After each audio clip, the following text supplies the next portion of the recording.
came on board 6 years ago. He was determined to turn the school from what was effectively a babysitting service into a proper school respected by the community, where kids could reach their full potential. People with disabilities were, have always been looked upon as, useless, no contribution to the community. It's a burden on the family. There's a big change in that now. And I think it's just the awareness that these people are people, they're human beings. They have feelings. They deserve the same as any other normal person. Now with different conventions that have been signed now, the Convention of the Rights of the Child, the rights of people with disabilities, the human rights of the person, and so forth. Things are improving, and people are realizing, no, just because you've got a disability, disabilities it's not an inability.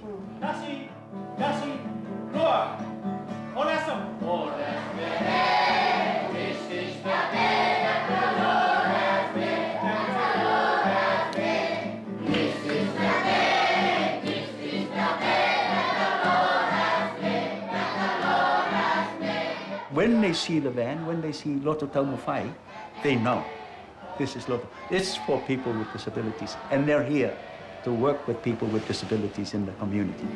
Hey, hey! Hey,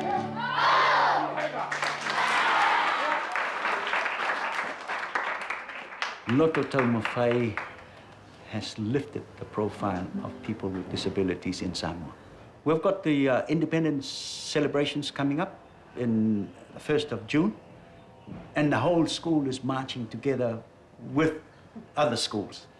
And Loto Taumawhai, being Loto Taumawhai, they're right behind the police band in the front of the procession. Yes, fling. Lita'a insists that all the kids learn sign language, so everyone can communicate and no kid is left behind. The deaf people, there's nothing wrong with them. It's just that they get frustrated because you cannot communicate with them. So making sign language compulsory in the school, as you've seen today, all the students can communicate with one another. And because they are able now to understand how they feel, to know what the problems are, and so forth.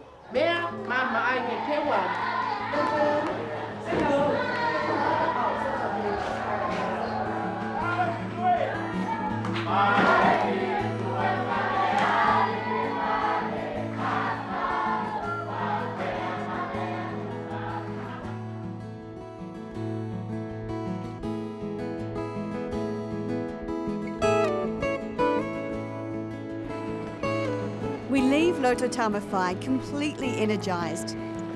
We're on our way to Malama School. It's the only school dedicated to teaching kids with intellectual disabilities.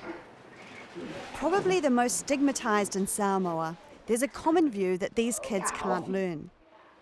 Principal Sharon is up against all kinds of long-held prejudice. These students with intellectual disabilities have potential that people are not aware of.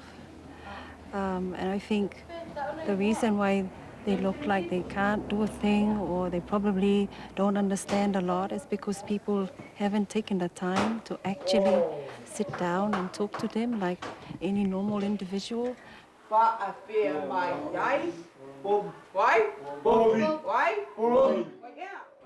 Malama, they work with the parents as well as the kids, encouraging families to believe in the potential of their kids and expect more for them. Actually, in informing parents, there's not a lot of information out there, so it's actually letting them know that there is support, that there is help out there for parents with, or even families with people with intellectual disability. Here in Samoa, we're still probably several years behind other countries in the Pacific, where information and help is, or the level is in Samoa in helping and informing.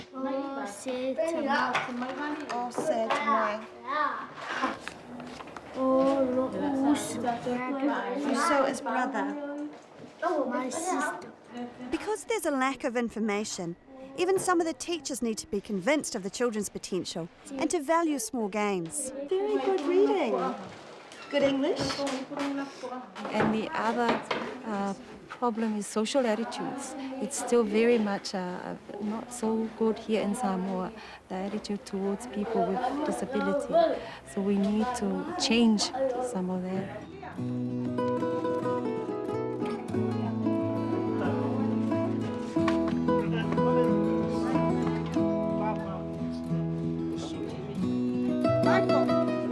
These kids endure endless prejudice from the community. Even the school bus can be a target. If they see the bus, because it's got Fia Mamalama's name on it, it's a long name as well, they recognize it. They'll go, oh, there goes the bus of the handicap, or something like that, they'll call. And we've even had our students being pestered when they're waiting in the, pick-up spots where we pick them up. But I said to them, well, just let them know that you are getting help, that you can read now and you can write. And your name, please? Cecilia. Cecilia. Name. And your name too? Nathan Keel is a poster boy, a rare public face of kids with disabilities, and someone well known to the wider community.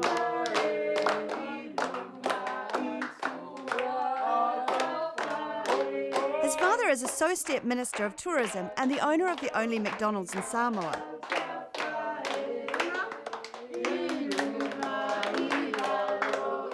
He's proud of his son and wants to be seen in public with him. Joe is very aware that the public perception of people with disability is to keep them, low profile. But he likes to have Nathan with a very high profile. So he takes him everywhere he can, and he's very public with Nathan. They go out a lot, they hang out together, they're good buddies. So that's a good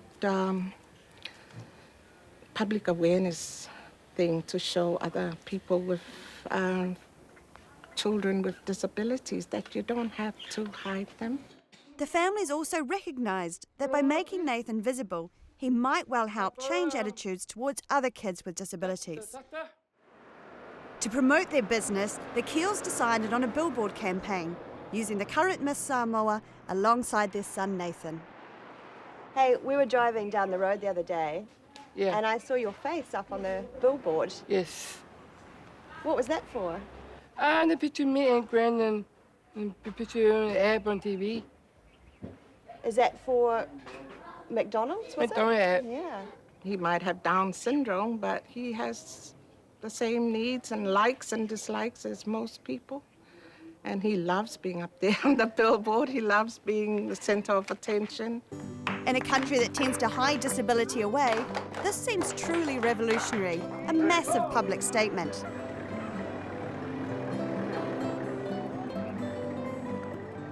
What I've seen so far in Samoa is people living with disabilities, and they're living in real dire poverty. They only have the very, very basic needs, food and shelter. There's some amazing NGOs doing some incredible work, but they're really struggling as well on very, very little funds. They're spending a lot of time chasing money to do the work that they do. All we can hope now is that all of these wonderful people will have the support and the energy to keep driving towards greater acceptance.